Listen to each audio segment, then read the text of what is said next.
सो good afternoon everybody, myself Acharya Vishwendra. आज आपसे equivalent thermal conductivity के बारे में डिस्कस करूंगा। मान लीजिए हमारे पास दो सोर्सेज हैं टेम्परेचर के, T1 और T2 पे, जो मेंटेन्ड हैं बाय एक्सटर्नल मैकेनिज्म। इनको हमने दो रोड से कनेक्ट किया। फर्स्ट के पैरामीटर K1L1 है, दूसरे के K2L2 है, LA। और हमने मान लिया कि इनका जो इक्विवेलेंट है वो K इक्विवेलेंट आता है, तो लेंथ 2L हो जाएगा, एरिया A आ जाएगा। अब हम देख सकते हैं दोनों रेजिस्टेंस सीरीज में है, तो थर्मल रेजिस्टेंस होगा L1 + L2। सो ये जो इक्विवेलेंट वाला थर्मल रेजिस्टेंस है इसको मैं लिख सकता हूँ 2L/K इक्विवेलेंट इंटू ए। R1 को लिखा जा सकता है L/K1 है, R2 को L/K2 है।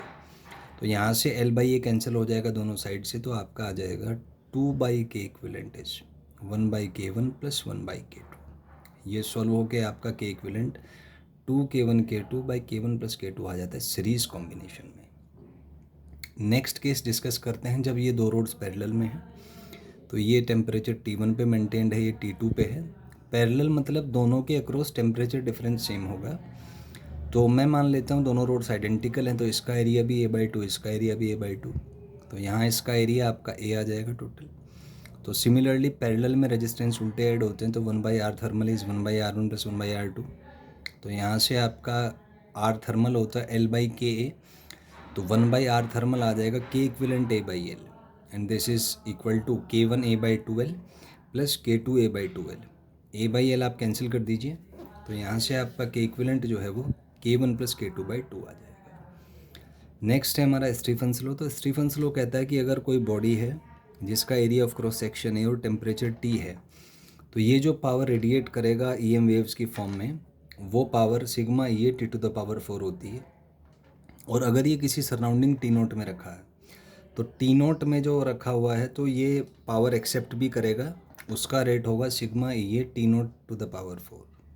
तो जो नेट पावर रेडिएटेड है वो P - P' आ जाएगा, जो सिग्मा ये T4 - T04 आ जाएगा। इसको एक्चुअली स्टीफन बोल्ट्जमैन लॉ कहते हैं।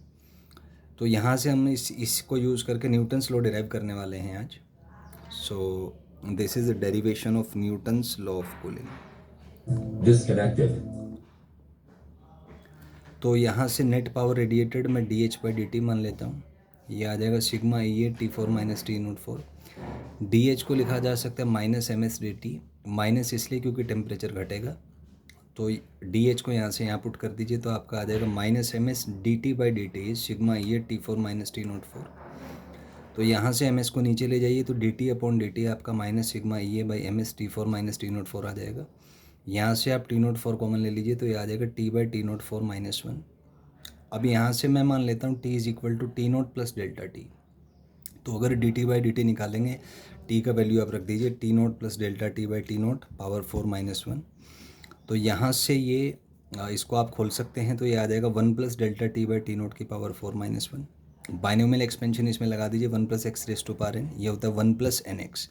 तो ये सिंप्लीफाई होने के बाद 1 + 4 टाइम्स ΔT/T0 -1 आ जाएगा। इससे कैंसिल कर दीजिए, तो ये आपका फाइनली इस तरीके से एक एक्सप्रेशन आ जाएगा। इसको मैं कांस्टेंट K' बोल देता हूँ। तो यहाँ से आपका dt/dt आएगा -K' इंटू ΔT। तो ΔT यहाँ नीचे ले आइए, ये -K' इंटू dt हो जाएगा। ΔT को दोबारा T - T0 लिखा जा सकता है, limit is from T1 to T2, and this is -K integration dt। इसको सॉल्व करेंगे -KT आ जाएगा। इसका इंटीग्रेशन log होता है, लिमिट है T1 से T2। तो with in proper limits put करेंगे तो log a - log b आएगा, तो log b/a आ जाएगा ये। तो ये हो जाएगा log T2 - T0 T1 - T0 is -KT। तो ये एक्सप्रेशन हो जाएगा e⁻−KT as per the definition of log. यहाँ से इसको सिंप्लीफाई करेंगे, T2 - T0 is T1 e⁻KT -T0 e⁻KT। इसको इधर ले आइए, तो T2 यहाँ से आ जाएगा T0 - e⁻KT plus T1 e⁻KT। So this will be the temperature of the body as a function of time. Exponential curve होगा।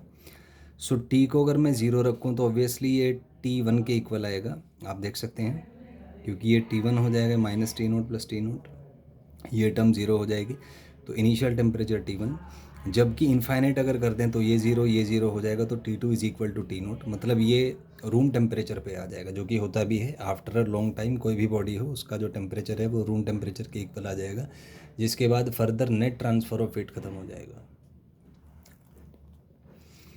एक चीज़ और कह सकते हैं यहाँ से इसकी एनालिसिस की, power is proportional to T4 minus T04।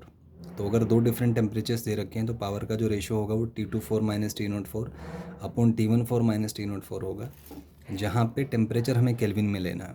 अगर सेंटीग्रेड में लेते हैं तो इसको हम +273 करके ये फाइनल एक्सप्रेशन आपका आ जाएगा। तो इस तरीके से आप अपने क्वेश्चन सोल्व कर सकते हैं। Thank you and have a nice day.